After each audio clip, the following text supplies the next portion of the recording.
Anyways, hi YouTube. You get to look at this today. I am very sick. I'm still here because reasons. I guess I just hate myself enough to properly exist here. I know Zero UA said he wants us, and I quote, he really wants us to get Fusion Deployment, right? Fusion Deployment was one of the cards we were talking about to make Gate Guardian work. So he dropped, I think, $51 or whatever it was. I think I could, it's 60. Yeah, okay, so fine, I'll change it to 60. It'll be fair and even then. So he basically just said, fuck it, get the tins. Try and get the one card. It's a prismatic rare, I think. It's 12 tins. Like, do you understand how fucking long this is going to take? Like, I don't have a million years. I'm too tired for this. We have to do a massive opening on a day where, like, nothing makes sense. Anyway, that's what we're doing. We're not doing mass destruction today, because I am a lazy-ass boy. Yeehaw. I can get Union Driver, that's correct. I do like Union Driver. Oh yeah, because we got 2 massive donations, the entire budget is going into this today. I'm not picking my own packs. Oh, he does. I've told him. Oh, okay. Union Driver is not true. We're doing Age of Overlord, people. Anyways, let's do the 60 packs of Maze of Millennia. I am not gonna go through these one by one. We're just gonna fucking speed.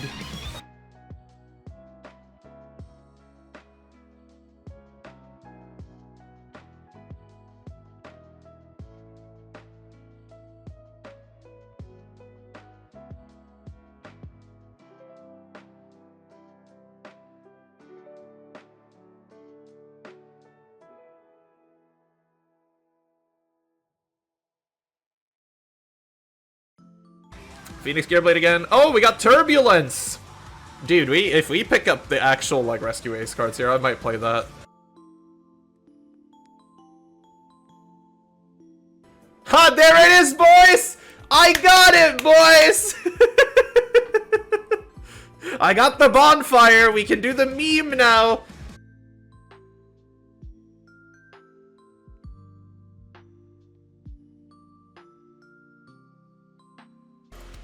Okay, and then we got another Armor Exceed. Whatever.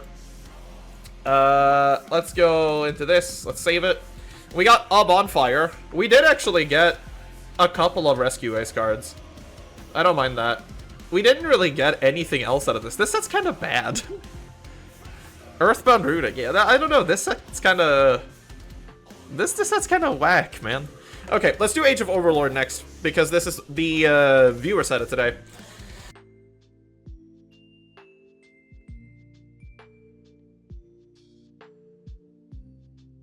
King Sarcophagus, baby! Now if we get Horus cards, we can fuck around with those, but I refuse.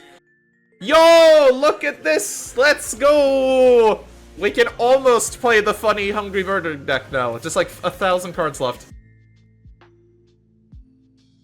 And yeah, unfortunately there's like nothing in there.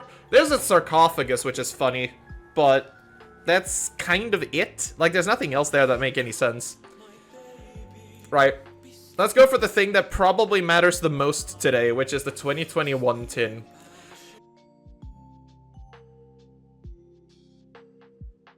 Shen. Crossout Designator's not terrible, actually. If we had any card that Crossout would be useful for.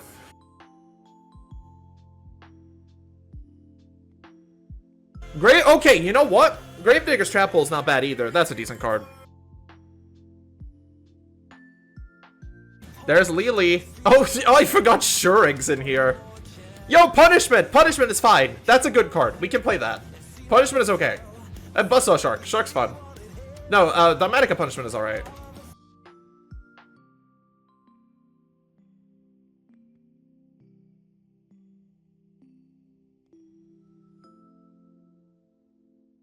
Melfi of the Forest. We got Relief. Yo, Zeus, though! Yo, Zeus works! We don't have a fucking Exceed monster to overlay into Zeus, but Zeus is a good card. And we got Gentle, and then we got a Lalau. We got Alteus, we got Fiendish Portrait, another Archaeosaur, Researcher. Yes! There we go. Okay. We got Fusion Deploy. We got one copy at least. This is the card we are in here for, so we got one of them. Great news, everyone. We're making progress. Heavy forward again. We got Catapult Turtle, another Researcher, Maximus, and a second copy of Fusion Deployment, baby! Can we get a third, though? If we get a third, we're in the clear.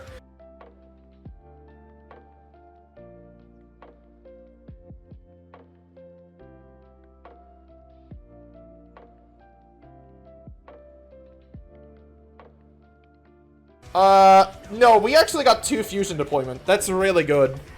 That's the main draw from this. But we did get, like, this. Unfortunately, we didn't get anything other than that. But this is okay. This is fine. Oops. What's it called? It's called Summon Limit. It needs to be the TCG version. There you go. Alright everybody, I have chosen, for the greater good of everyone, considering I was really sick during the recording of this stream, that I'll just be doing post-commentary today that I am slightly better. If you actually prefer me to do post-commentary for the duels and speed them up the way I have been doing, do let me know, because I do kind of prefer editing this way.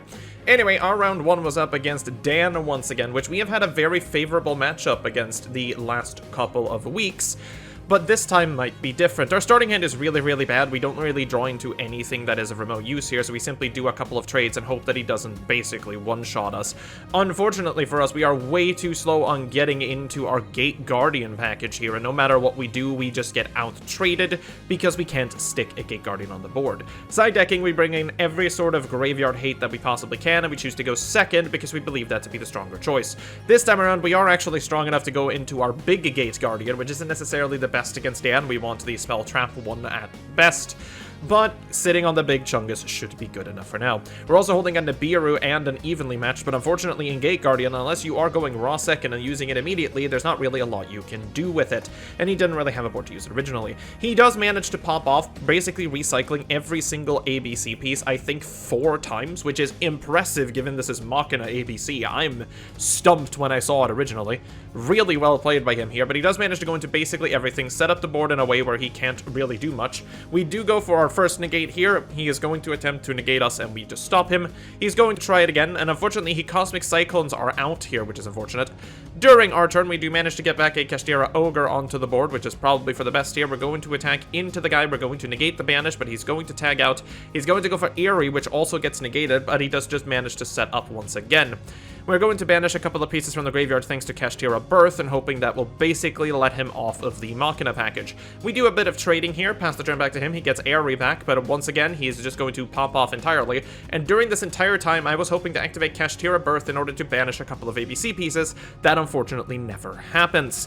We do let him go into Time Thief Redoer of all people. I do love myself some Redoer, so I'm not exactly complaining, as he Torrential Tributes. We do manage to get into one more piece, as well as Kashtira Ogre coming back, so we are kind of swinging it in our favor once again, but we don't really have anything on the board in terms of negates now. He gets back half of his board once again, going for the effect of Time Thief Redoer to draw an additional card, and at this point, he actually manages to get back into ABC. ABC is going to banish a piece, and no matter what we do here, he goes into a second ABC, banishes a piece, sets our attack to 0, and is actually able to kill us here because he has a Cosmic Cyclone in hand to get rid of our defensive tool.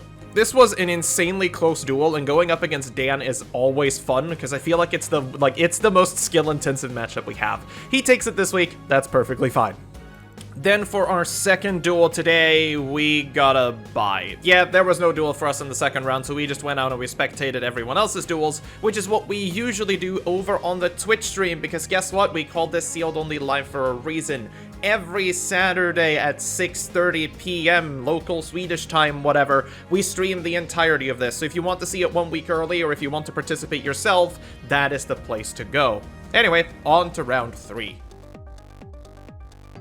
It's been quite a while since we've seen him, but in round number 3, we went up against fan favorite Mothman, who has somehow managed to stick himself on Gluru. This is an absolutely terrifying matchup for us, because we do not have a lot of ways of getting rid of the back row if we are going second, which we unfortunately are. We managed to stick an Ogre, as well as a Labyrinth Heavy Tank, as well as getting into our field spell in order to set up the spell Trap Negate, as he managed to just pop everything on the board, attempting to, you know, generate value off of Gluru, which is perfectly in his right to do, I would feel, at this point. He kind of bounces back and forth for a little bit here, sets my Ogre face down on the turn, and we are just trying to set up for Big Chungus. He does Dimensional Barrier us, which is why we are unable to just summon the negate immediately. He goes in, we manage to get the Spell Trap negate on the board, we flip everything face up, and we get ready to do our best and just punch face. A bunch of trading back and forth later, we eventually manage to get ourselves set up with our Gate Guardians, and he scoops game 1 to us. Game 2, however, is not going to have the same luxury as Game 1, because of course he's playing Gluru, and that means Daddy Dragoon is showing up. Unfortunately, we have very, very little in terms of actually fighting the Dragoon. What I'm hoping to do here was summon the Baldrake, hoping that he would get rid of it off of the field to set my life points lower than his for the battle phase. Unfortunately, we don't find a way to get into a Gate Guardian, which absolutely sucks. He manages to stick his Guru and stick his Field Spell, which we managed to remove as we're trying to pop it back and forth here, but we are unable to really do anything as we just get punched in the face by Dragoon multiple times and we eventually just lose game 2. Dragoon is an incredibly hard card for us to get rid of at the moment because we don't really have anything other than potentially droplets that allows us to do so. We decide to go first in game number 3 and we do manage to kind of get set up, but we do need one more turn before we can do it, and unfortunately he sticks the Dragoon immediately. We are going to try and pop off as much as we can here to protect ourselves from the Dragoon by just sticking things on the board. Unfortunately, that's not going to matter that much because of course Dragoon can't be targeted or destroyed, which is why he's the best card in the universe. We do manage to stick one piece of our Gate Guardian here, and we're hoping to use its effect to lower attack here, but unfortunately, we kind of stop ourselves from doing that. Apparently, I wanted to bait him with the Shadow Ghoul because nobody reads the cards, and that's what I thought he was going to fall for, but that's not how it works because it misses its own timing. Kind of weird, but like, whatever, I guess. With this in mind, we do make a Transverser to not die on the crackback from Dragoon here, as he doesn't just pop it for some reason, which is what I was commenting on when we were playing. But unfortunately, Dragoon is just too powerful for us. We are going to try and summon another card from my hand, which is going to be Druis Worm, but Druis Worm can't send it either because it has to target. We do have a Ryoroku Guardian in hand, which would have let us win the game if we could resolve it somehow, but we don't have a way of getting into a Gate Guardian before Dragoon kills us. It's kind of unfortunate here. We go for the attack on the Guru. The attack gets negated because of Hidden City, and he just gets to flip it up and search a Fiendus, and we realize immediately that that's the end of the game. Darn. It's becoming very apparent now that we lack hard removal to get rid of sticky threats other than stuff like droplets. We might need to start looking into that. For the final round of today, we're going up against one of the most interesting decks of the week. We're going up against Spectra playing Libromancer Bystials. This deck was awesome. He manages to get into the Doombroker on his first turn here and basically doing the full combo that Libromancers can do, given everything. There's also a bunch of cards here I've never seen before, like Magigirl, which might just be new, I don't know. We do manage to get into a Kashtira Ogre, and we're just immediately going to try and get rid of the big Fist guy, because the Fist guy kind of sucks, but he does pop it very, very early, allowing us to kind of try and drop things into the graveyard for our Gate Guardian plays. Unfortunately here, we do kind of miss, and he's forced to start tagging out and do a bunch of Bystial shenanigans, but it is good enough. We do manage to set up our Suijin in the back row, but that's honestly kind of it. We're basically sitting ducks, hoping he doesn't have anything to overpower us. He does go into the big Face Puncher again, but we have the best card of the format, Terrors of the Overroot, which just kind of gets rid of it. His Bystials are being an absolute annoyance, though, being able to hit 2 out of our 3 pieces out of the deck. He goes into Spheres here, which is very interesting, and he decides to bounce one of our cards in the back, not realizing that we can summon it from hand, as we get into our big Gate Guardian, and at this point, it's basically sayonara to Spectra, because he doesn't really have anything that can get over the big Gate Guardian. I lie, he manages to get over both of them, and I hate my life. Fenrir is one of the best possible cards to get rid of both of them here, as it banishes face down. However, we managed through Kashtira Birth, normal summoning our Dark Magician without tributing, which just turns out to be the best possible course of action here. We trade off back and forth a little bit, and eventually he scoops, realizing that his Bystials are the only things left, and he can't really use them to get over anything. That was a very, very close one. Game number 2 then kicks us off, and our starting hand is less than stellar. We do manage to activate the planet to mill basically half of our deck, only hitting 2 Sangans, which is the saddest thing in the universe. We do manage to get 1 piece out on the board, which he immediately gets rid of, and then banishes both of my Sangha of the Thunder, meaning we are essentially screwed at this point. We could get the field spell and possibly set up using that, but he is going to clear our entire board using his Bystials and Lubellion, and we are holding 2 cards that don't do anything at the moment. The only thing we can really do here is get into the field spell, which we do, but it is 1 turn too late, and we lose game number 2 very decisively. Game number 3, then, we do manage to get a much better start here, as we do manage to kind of use our own resources as much as we can, but we are stuck not having a piece on the board. He goes into the Libromancer spell, he manages to pop off a little bit using his Bystials here. We probably should have hit Lubellion at this point with our Druid Worm, but for some reason we decided not to. I can't really remember why, I was probably sick. He does go into his Fire, managing to search out everything, getting an Agent onto the board. I had to look at some of the Libromancer cards, because let's be honest, who looks at them? At this point, he is able to punch us directly using the Libromancer Ritual card there, which is kind of scary. But at this point, we are going to start setting up with our Labyrinth Wall Shadow. He doesn't choose to negate this for some reason, but we do manage to get our big Gate Guardian on the board. We decide to destroy one of his cards. We do get to set a guy back, because we are using the Graveyard effect of our Thunder Punch, or whatever on earth that thing is named. And we are just going to start kind of trading off of the board at this point. We want to empty the board to ensure he can't punch us in the face, which he just did with the big Libromancer card. That is the most dangerous thing that we have, because we are currently about to die, but we do have a Solemn Judgment to stop him from bouncing the card back and not letting his, basically letting us destroy it. And at this point, there isn't much he can do, because we can Terrace of the Overroot, the one card that would get him started, and that is going to win us the game. For shits and giggles, we go into another piece of the Gate Guardian, and we just punch face, get him down to 400, he realizes he can't do anything, and we take this round. So generally speaking, I didn't really expect much coming out of today, I'll be honest. I am sick. I don't know what the hell I'm doing. But this deck is kind of taking shape. I still need to get a bunch of Kashtieras. Kashtieras are like the #1 priority now, I feel. If we want to make Gate Guardian a thing, we're gonna need the Kashtieras. We need to find Unicorn. We need to find more Fenrirs. Like, there needs to be a legitimate reason to play level 7s, and we don't have it. We need the Exceed monsters for 7, too, like Big Eye and Red Eye's Flare and all of these.